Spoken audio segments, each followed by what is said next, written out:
हाँ सर। हाँ, तो मेरी 2 पुस्तकें प्रकाशित हो चुकी है, एक राजस्थानी की है और एक हिंदी की है। बिल्कुल। राजस्थानी की 2006 में मेरी पहली पुस्तक छपी, जिसका नाम है जुल्मा से लड़ जाऊंगी। जुल्मा से लड़ जाऊंगी। हाँ, और उसमें एक गीत है मेरा, जो उसमें पहली उसकी पंक्ति को ही हाँ। हमारे कोटा के वरिष्ठ साहित्यकार, जिनको मैं गुरु भी मानता हूँ, आदरणीय स्वर्गीय डॉक्टर शांति भारद्वाज राकेश, उन्होंने कहा शास्त्री इस पंक्ति को ही इसका शीर्षक रख। तो उनके कहने से मैंने जुल्मा से लड़ जाऊंगे, बिल्कुल। तो वो मैंने उस पुस्तक का शीर्षक रखा जो आपके सामने है। और इसमें सर की 2 पुस्तकें यहाँ पर प्रकाशित है। और सर जो जुल्मा से लड़ जाऊंगी, इसको लिखने का उद्देश्य क्या रहा आपका? हाँ, जैसा मैंने बताया, इसमें सब राजस्थानी गीत है। बिल्कुल। और जुल्मा से लड़ जाऊंगी एक मेरा गीत है, इसमें साक्षरता का, उसमें ये पंक्ति आती है। और वह नारी जिसको अबला समझ करके अब तक उसका समाज में शोषण किया गया, उसके खिलाफ एक विचारधारा को लेकर के गीत है। बिल्कुल, स्वागत। उस गीत को की ये पंक्ति है, इसलिए उसका टाइटल ये रखा गया। बिल्कुल। स्वागत है इसका। एक छोटा सा, हाँ, एक छंद सुना देता हूँ जिसमें ये पंक्ति आती है। बिल्कुल। ये साक्षरता का गीत है। न माने न माने जिन्हें माने मारू मनड़ो, मुँह तो स्कूल पढ़वा जाऊंगी, ना माने मारू मनड़ो।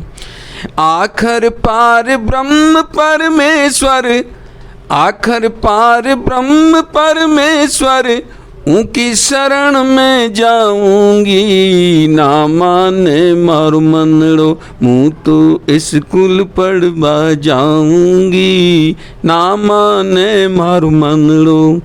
एज खुद पढ़ जाऊंगी मुँह औरन पढ़ाऊंगी, आखिर का दाना न हर क्यारी में उगाऊंगी। खुद पढ़ जाऊंगी, खुद पढ़ जाऊंगी मुँह औरन पढ़ाऊंगी, आखिर का दाना नगर क्यारी में उगाऊंगी। और नारी का दुखड़ा की पोथी बाँच के सुनाऊंगी, लेके खांडो ज्ञान को मुँह जुल्मा से लड़ जाऊंगी, लेके खांडो ज्ञान को मुँह जुल्मा से लड़ जाऊंगी, लेके खांडो ज्ञान। ए आखरा की ओढ़ चुनड़ी, आखरा की ओढ़ चुनड़ी, पिया के मन भाऊंगी, ना माने मारू मनड़ो, मुँह तो स्कूल पढ़वा जाऊंगी, ना माने मारू मनड़ो। ये इसीलिए इस पुस्तक का नाम जुल्मा से लड़ जाऊंगी। और सर आपने जो दूसरी पुस्तक प्रकाशित करवाई, सच्चाई प्रेम की, हाँ, ये राजस्थानी भाषा से किससे हैं? ये हिंदी में क्या कहना चाहोगे आप?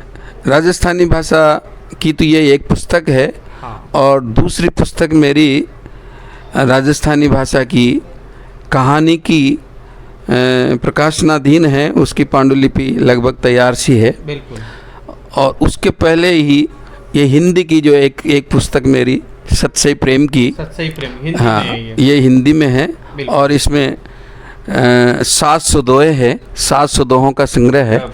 और इसलिए इसका नाम सच्चाई। सभी अब तक प्रेम सच्चाई, कबीर सच्चाई, बिहार सच्चाई करते आ रहे थे। मैंने थोड़ा सा इसका नाम टाइटल जो है नवीनीकरण किया थोड़ा सा, इसमें मेरा नाम पीछे दे दिया। हाँ, तो इसको तो आप कैसे भी समझें। इसमें क्या लिखने का प्रयास किया सर आपने? इसमें रूपनारायण जी 100 विषय हैं में इसमें, और एक विषय पर 7 दोहे हैं। गजब। तो 100 विषय पर 700 दोहे हो गए। ये एक मेरा टारगेट लेकर के मैं चला। बिल्कुल। और मैंने इस पुस्तक को 1 साल में ही कंप्लीट कर दिया। लेकिन एक संकल्प और एक धुन जो मेरे सवार हुई कि ये करनी है पूरी, तो मैंने 2 दोहे रोज लिखने का प्रयास किया और साल भर में इस पुस्तक को तैयार कर दिया। इस तरह से इसमें 700 दोहे है, आपके हाथ में है। कुछ दोहे इसके दोहे है भी मैं इसमें से बिल्कुल बिल्कुल पढ़ के सुना देता हूँ आपको। बिल्कुल।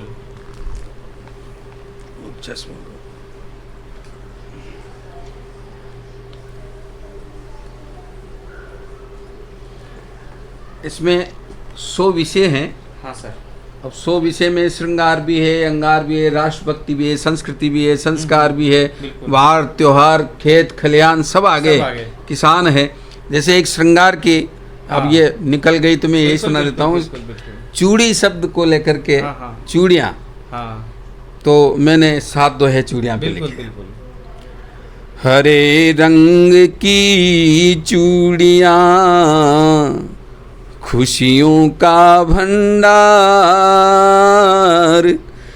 करती वंश लता हरी, नाचत आंगन द्वार रे भैया, नाचत आंगन द्वार। हरी चूड़ियाँ वंश वृद्धि की संकेत मानी जाती है। महिलाओं को चूड़ियाँ पहनाते हैं, वहाँ का संकेत है। और चूड़ियाँ के माध्यम से ही 1-2 दोहा और देखे आप। बिल्कुल। चूड़ी खन की साजना, हाँ कहती मन